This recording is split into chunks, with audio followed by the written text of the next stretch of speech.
Officials in the liberal Southern California city of San Diego have declared a state of emergency during a busy tourism time for the town. Prior to admitting the problem, 15 people died and a whopping 400 have been hospitalized.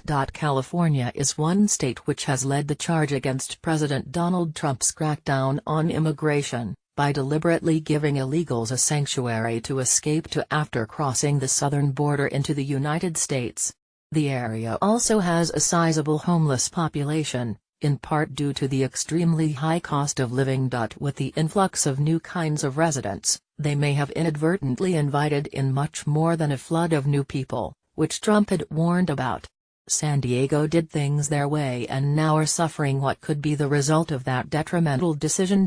As many Americans were packing up for the long weekend to celebrate the final holiday of the summer, officials in San Diego were dealing with a devastating issue. Rather than heading to the beach or other relaxing location, residents were flooding hospitals in droves, suffering from what quickly became a complete health crisis in the area. A public health emergency was declared Friday over an outbreak of hepatitis A that has been linked to at least 15 deaths and 400 hospitalizations, America's freedom fighters reported. According to Fox News, the liver disease outbreak started last November, with the homeless population affected most.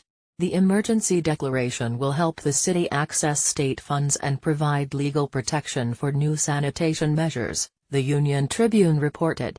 Areas with high concentrations of homeless people will receive roughly 40 portable hand-washing stations to help combat the disease, which can spread through fecal matter when people fail to thoroughly clean their hands after using the restroom.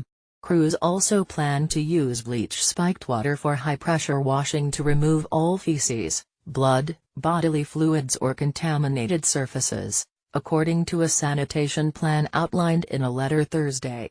The massive sanitization efforts could soon be imposed in surrounding areas to control the situation that's spreading out of control.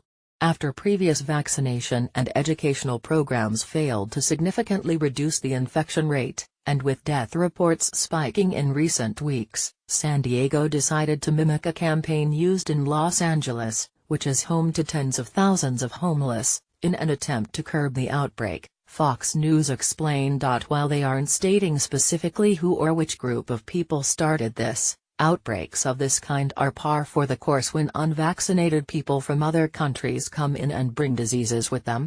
It's not a matter of being racist or bigoted to want to control immigration, it's a health concern which could be prevented if people go about this process the correct way. The backup efforts to curb the problem, as previously explained, was too little and too late. The outbreak was already in San Diego and trying to stop it is far more difficult than preventing it in the first place. Today, it's Hep A, but next, it could be something worse, which is what President Trump is trying to be proactive about with all of his anti-illegal immigration efforts. We've already seen the introduction of ancient disease brought into America with the influx of refugees as part of a program that former President Barack Obama was adamant about, as previously reported by Proud Cons.